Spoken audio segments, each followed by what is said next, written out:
Halo teman-teman, balik lagi di channel kita ya. Nah, setelah kita mengenal kiprah 5 tokoh pengacara Batak terkemuka, dari pengacara senior yang menjadi simbol integritas dan idealisme hingga fitur muda yang berani tampil kontroversial, semuanya memperlihatkan bahwa dunia hukum bukan sekedar profesi. Ada yang membela klien dari kalangan elit, ada pula yang turun langsung membela rakyat biasa di tengah tekanan kekuasaan. Keberagaman pendekatan inilah yang memperkaya makna advokat sebagai penjaga keadilan. Nah, di part ini kita akan lebih mengenal mereka yang juga aktif membangun organisasi dan bahkan terjun ke dunia politik untuk memperluas dampak hukum yang berkeadilan. Jangan skip-skip video ini ya, tonton sampai habis. Mari kita bahas.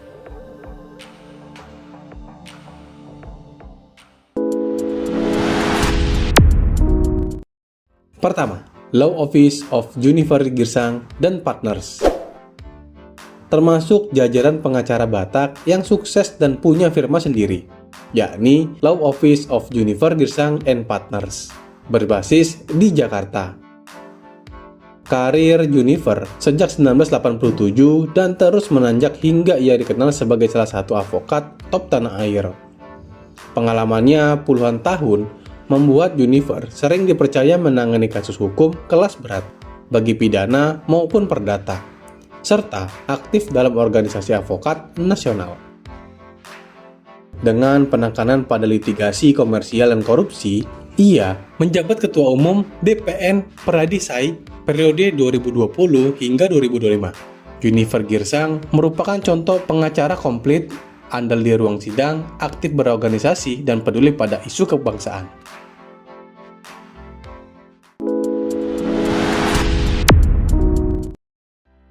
2. Adnan Buyung Nasution dan Partners. Mendiang Adnan Buyung Nasution layak disebut legenda hidup dunia hukum Indonesia. Pengacara senior ini berdarah Batak Mandailing, dikenal sebagai pendiri lembaga bantuan hukum pertama di Indonesia dan tokoh perjuangan keadilan bagi rakyat kecil. Semasa hidupnya, Bapak Adnan Buyung juga mendirikan firma hukum dan menjadi mentor bagi banyak advokat muda. Meski beliau sudah wafat, namun namanya tetap menjadi panji integritas dan idealisme dalam praktik hukum hingga 2025.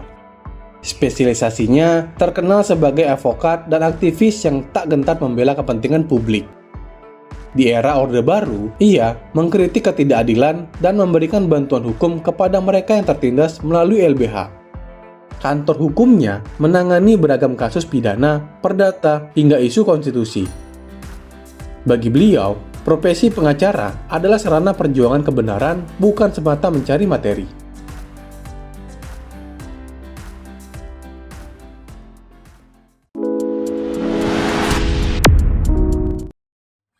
3. Julian Felix Tampu Bolon and Partners. Memimpin sebuah kantor hukum yang telah lama berdiri dan dikenal andal di bidang litigasi pidana maupun perdata komersial. Banyak perkara besar keluarga Soeharto dan perusahaan terkait yang ditanganinya, menjadikannya salah satu advokat kepercayaan kalangan elit pada masanya. Julian Felix acap kali tampil di pengadilan dalam kasus-kasus yang melibatkan perusahaan besar, sengketa warisan keluarga kaya, hingga kasus korupsi bernilai tinggi. Keahliannya menguasai detail kasus kompleks membuatnya disegani lawan maupun kawan.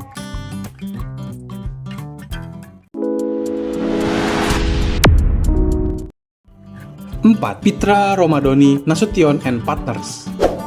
Bintang baru di jajaran pengacara Batak, lahir pada tahun 1990. Ia dijuluki pengacara muda kontroversial karena keberaniannya menangani kasus-kasus panas di usia relatif belia. Mendirikan law firm dan namanya mulai diperhitungkan di kancah hukum hingga 2025. Terkenal vokal di media, ia kerap muncul memberikan komentar hukum terkait isu nasional, menandakan kepercayaan publik terhadap analisisnya. Pitra juga berfokus pada kasus pidana dan sengketa publik. Salah satu perkara yang melejitkan namanya adalah saat menjadi kuasa hukum Majen Purnawirawan Kiflan Zen dalam kasus dugaan kepemilikan senjata ilegal tahun 2019. Rekam jejaknya dipenuhi kasus bernuansa politik atau kontroversial, sesuai gayanya yang lugas dan juga belak-belakan. pencapaian utama di usia awal 30-an, Fitra telah menangani banyak kasus besar dan sering memenangkan gugatan perdata yang ditangani. Hal ini menjadikannya salah satu pengacara muda paling sukses di Indonesia dan juga aktif di organisasi kepemudaan dan politik, memanfaatkan platform tersebut untuk mendorong penegakan hukum yang adil.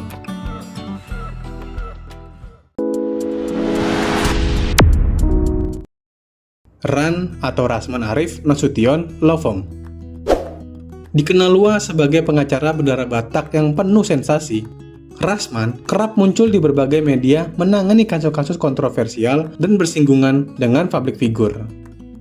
Selain pengacara, dia juga aktif di dunia politik, menjadikan dirinya figur yang tak jarang memicu perbincangan hangat di ruang publik. Rasman dan timnya sering terlibat dalam kasus hukum pidata dan sengketa yang menjadi sorotan media. Ia juga pernah mendampingi sejumlah tokoh nasional dalam perseteruan hukum, termasuk politisi Sultan Batu Gana terdakwa korupsi terkenal dalam konflik politik lokal. Rasman tak ragu berhadapan dengan sesama pengacara top, bahkan pernah berseteru secara hukum dengan Hotman Paris Hutapea terkait tuduhan pencemaran nama baik pada tahun 2022. Keberaniannya menjadikan setiap kasus yang ditangani Rasman otomatis disorot oleh media. Meskipun diliputi kontroversi, tak bisa dipungkiri Rasman adalah pengacara Batak yang berhasil membangun jaringan firma hukum cukup luas. Nah, gimana teman-teman? Mereka adalah contoh bahwa integritas dan empati membawa penghargaan jangka panjang. Dan hukum di Indonesia pun mulai bergeser ke arah profesionalisme yang lebih tinggi. Upaya menyatukan organisasi advokat terjun ke bidang non-litigasi dan internasional, serta pemanfaatan media sosial untuk edukasi hukum. Nah, mungkin videonya sampai di sini dulu. Terima kasih telah menonton, sampai jumpa di video berikutnya.